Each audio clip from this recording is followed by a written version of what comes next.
Good morning and welcome to PHM 652 lecture number 21.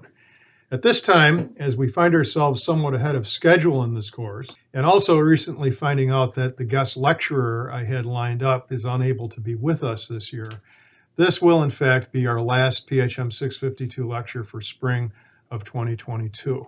In preparation for our class today, I'd ask you to work through the parenteral exercise number 2. This is something that I posted on UB Learns and sent an email out about last week. So if you haven't worked through this problem yet, I strongly recommend that you do so before watching this video. Otherwise, you won't be getting the most out of this lecture, just as was the case for parenteral exercise number 1 last week. In any case, suit yourself, and let's get into our material for today.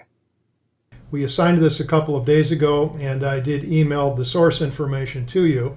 So before watching this video, please make sure that you go back and do the calculations and the compounding procedure. Otherwise, viewing this video prior to doing that is going to negate the learning objectives for this exercise. So I strongly recommend that you do that. Otherwise, you won't be getting the most out of this exercise. So let's start off here. Let's look at what we have here. We have vancomycin, needs to be 50 milligrams per ml in this product. And by the way, this is vancomycin hydrochloride, not vancomycin sulfate. Vancomycin sulfate is listed in the ophthalmic tables, but hydrochloride is not. That's why I provided the SCE value for you in the email. We need a sufficient quantity of sodium chloride to bring the tonicity of this product up to 277 millimolar. We need benzalkonium chloride in this product as a preservative at 0.01%. Distilled water, the physician, the prescriber, doesn't know the method of compounding that we're going to be using, but does know that this needs to be an aqueous-based product. The water content will be there as a result of being one of the components of the two Sorensen phosphate buffer components that are there. They are both aqueous-based. So distilled water is a component, though it's not going to be used directly to QS the product to final volume. We're going to be using the Sorensen phosphate buffer that we make. We're going to mix and make 20 mLs of product. That product needs to be isotonic, and the prescriber has designated that this product needs to have a pH of 6.5. We're going to be dispensing 1/2 ounce of product, and the instructions to the patient is that they're to get 2 drops in both eyes every 4 hours, and the physician has written for 3 refills. So now let's move on. Let's first determine the volume that we're going to be dispensing. 29.57 milliliters per ounce, of course. 1/2 of an ounce is therefore 14.785 milliliters. The amount of vancomycin that we need based upon the amount of compound that we're going to be compounding, 50 milligrams per ml. If we're compounding 20 milliliters of product initially, that means we're going to need 1 gram of vancomycin. 1 gram times 0.05, the SCE value for vancomycin hydrochloride, gives us a value of 50 milligrams of sodium chloride equivalents. So that means that this 1 gram of vancomycin, upon complete dissolution and mixing, will yield the same number of molecularly dispersed particles as 50 milligrams of sodium chloride.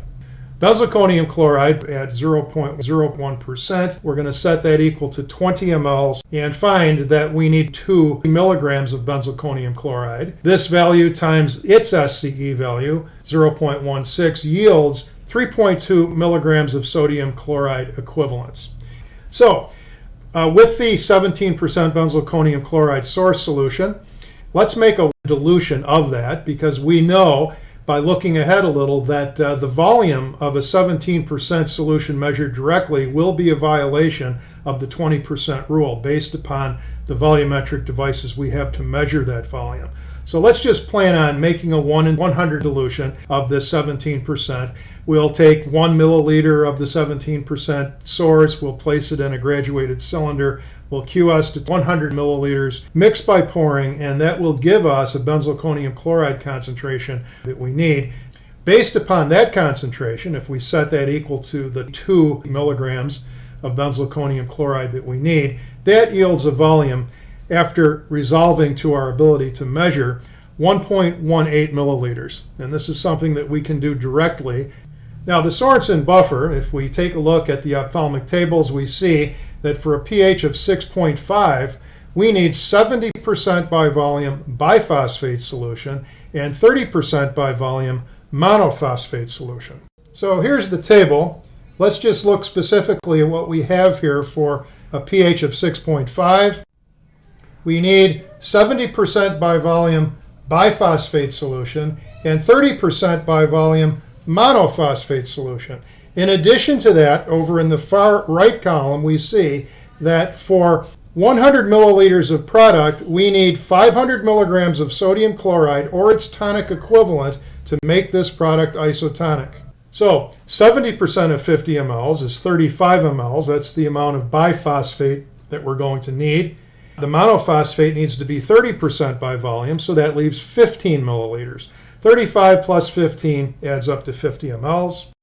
Sodium chloride required, based upon the chart as well, for the designated pH of 6.5, means that for every 100 milliliters of product, we will need 500 milligrams of sodium chloride or its tonic equivalent to make this product isotonic. So if we're making 20 milliliters of product, that means that we'll need 100 milligrams of sodium chloride or its tonic equivalent collectively to make this volume isotonic. So the amount of sodium chloride actually required from this 100 milligrams, we're going to subtract the sum of the tonic contributors that we have so far. And if we subtract that out from the 100 milligrams of sodium chloride required, that gives us actual sodium chloride that we're going to need to compound this product. So let's form a 100 milligram per 10 ml aliquot. We'll weigh out the 100 milligrams of sodium chloride. We'll dissolve it in a minimal amount of the Sorensen buffer solution. We'll quantitatively transfer that over to a 10 milliliter graduated cylinder. We'll QS that to 10 milliliters, again using the Sorensen phosphate buffer. Mix by pouring, and that will give us a solution whose concentration is 100 milligrams per 10 ml. And if we set that equal to that, we'll need to give us the required amount. Now, let's commit this to a formal procedure. Let's go ahead and prepare the 50 mLs of Sorensen phosphate buffer by combining 35 milliliters of the biphosphate solution and 15 milliliters of the monophosphate solution. We're going to mix by pouring, and we're going to leave that off to the side in a beaker for general use as we proceed. And again, this is for QSing the product to final volume at the end, for the dissolution of solutes, and for making aliquots as necessary. So it's a general purpose solution that we're putting aside. In previous methods of compounding, this was accomplished with water. But now we have this Sorensen phosphate buffer solution that we're using in place of water. Next, let's go ahead and formalize the preparation of the benzalkonium chloride solution.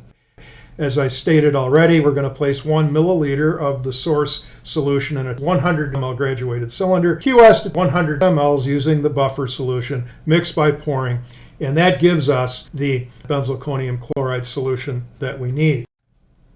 Now, let's directly measure 1.18 milliliters of the benzalkonium chloride aliquot, and we're going to place this in a 25 milliliter graduated cylinder.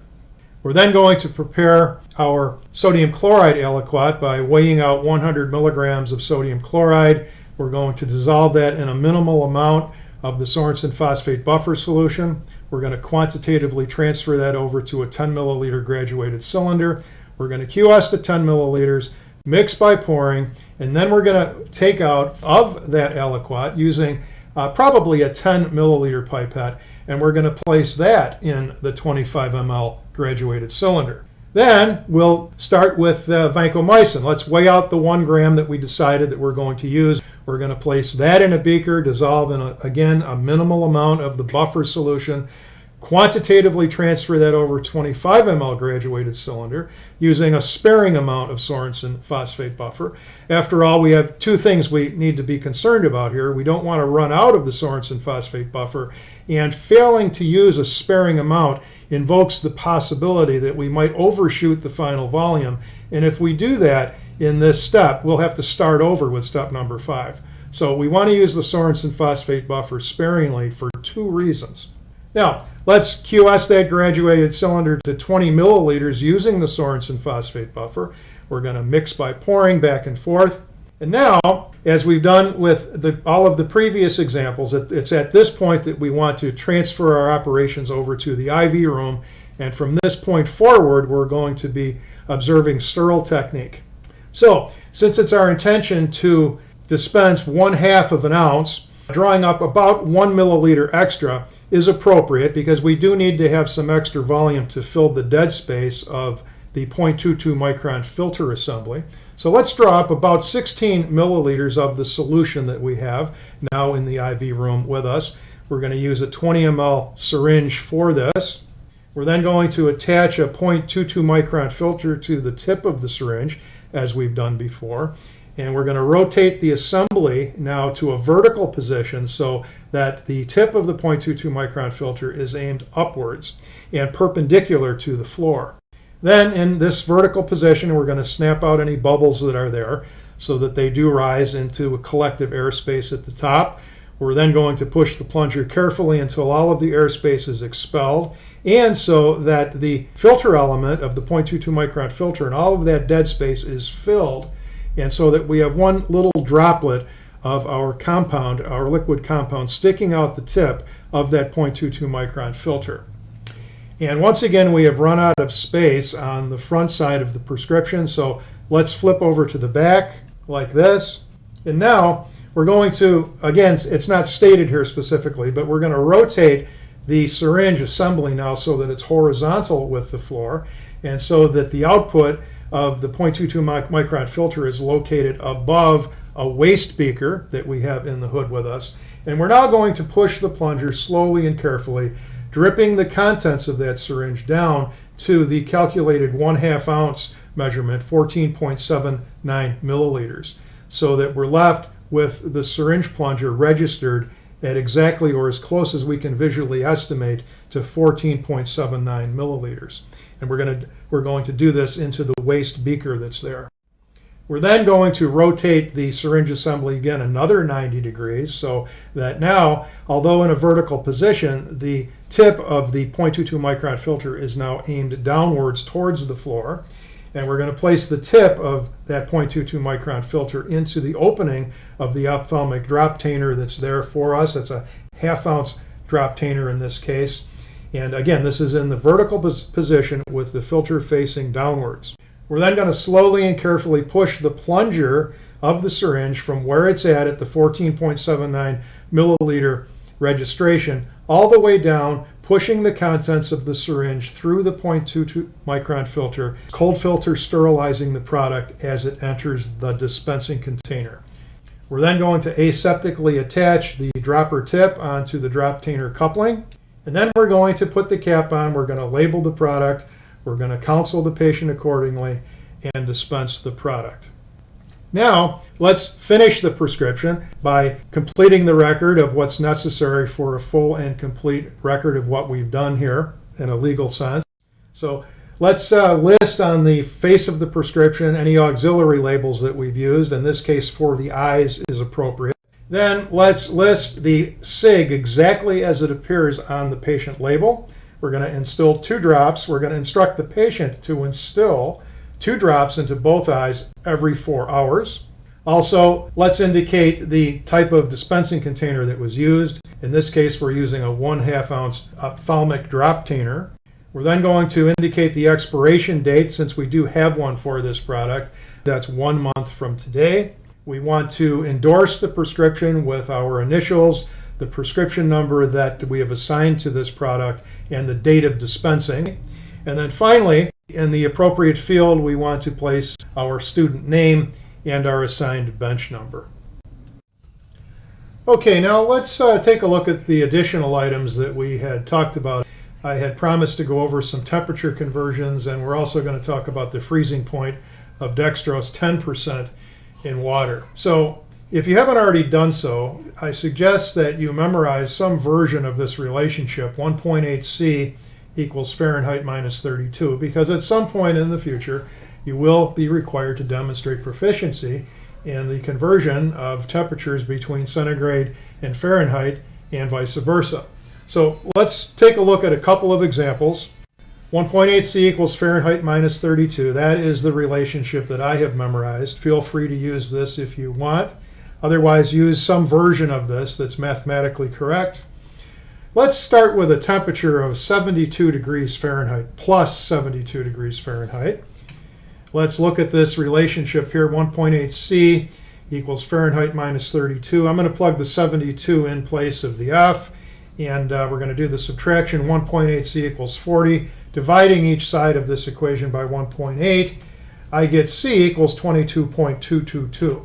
So 72 degrees Fahrenheit is equal to 22.222 degrees centigrade. Now, I don't mean to insult anyone's intelligence. I realize that you are proficient in basic algebra, but just so that we're all on the same page and so that you do know what will be coming, I do expect you to be able to do this. Let's go on to another one. Now let's work with something that we already know the answer to. We know that water freezes at 0 degrees centigrade at standard temperature and pressure. So to test our methods, let's use this value.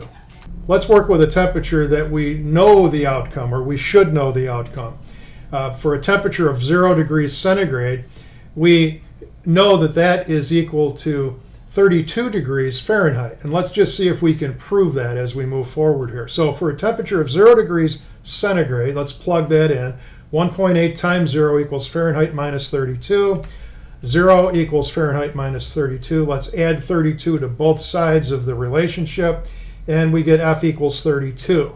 So the temperature plus 32 degrees Fahrenheit is equal to 0 degrees centigrade.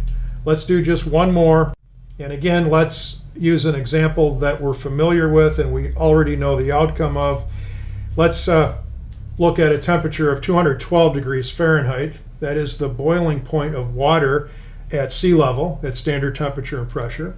So we know that the boiling point of water is 100 degrees centigrade. Let's see if we can prove that in this relationship. So let's plug 212 degrees Fahrenheit into our relationship.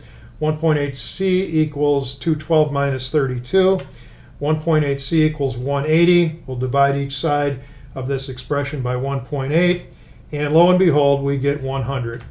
So the boiling point of water is 212 degrees Fahrenheit, which is equivalent to plus 100 degrees centigrade. So please do a few of these and make sure that you're proficient in this process. Now let's consider the question of what is the freezing point of D10. There is such a thing as dextrose 10% in water. It's a common parenteral fluid that you'll find in most institutional pharmacies. D10 is defined as 10% dextrose in water, so 10 grams per 100 ml. And we want to determine the number of grams of dextrose that we have present in a liter. So let's just set up this relationship. 10% set equal to a liter means that we have 100 grams of dextrose present in a liter of D10.